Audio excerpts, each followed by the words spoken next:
জাহির আলভী জেলে। মাত্র কয়েক মাস আগে তার স্ত্রীকে আত্মহত্যা করেছে। পরিবারের এমন পরিস্থিতিতে ভাইকে জেলে রেখে কি করে বিয়ে করলেন তার ভাই নেহাল। আবার বিয়ের আগে তার বউ 5 মাসের প্রেগনেন্ট। এসব কথার এবার জবাব দিলেন নেহাল। তিনি বলেছেন, আমাদের বিয়েটা প্রেমের বিয়ে। আমি আমার বউ মাইশাকে দেওয়া কথা রাখতেই আমাকে এখনই বিয়ে করতে হয়েছে।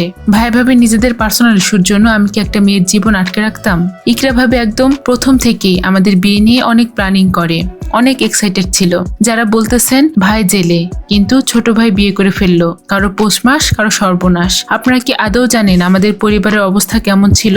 যে মানুষ দুজন আমাদের বিয়ে নিয়ে সবচেয়ে বেশি এক্সাইটেড ছিল, তারা কেউ আমার বিয়েতে থাকতে পারলো না। এটা কতটা কষ্টদায়ক সেটা আপনারা কোনোদিনও বুঝবেন না। আবার যারা বলতেছেন আমার স্ত্রী 5 মাসের প্রেগনেন্ট, আপনারা কি আসলে মানুষ? আপনাদের কি বিবেক নাই? একটা মেয়েকে আপনারা এভাবে বডি শেমিং করতেছেন। আমরা দুজনেই কত কষ্ট করে কত স্বপ্ন দেখে আমাদের বিয়ের শাড়ি পাঞ্জাবি কিনেছি। মেয়েটার হাতের মেহেদি রং এখনো যায়নি, আর আপনারা তাকে এভাবে বডি শেমিং করতেছেন, ক্যারেক্টার নিয়ে কথা বলতেছেন। আমি জানি এত কিছু বলে লাভ হবে না, মানুষ যা বলার বলবেই। তারপর সবার কাছে আবারও অনুরোধ করব, প্লিজ আমার স্ত্রী আমার সংসার নিয়ে বুলিং অফ করেন।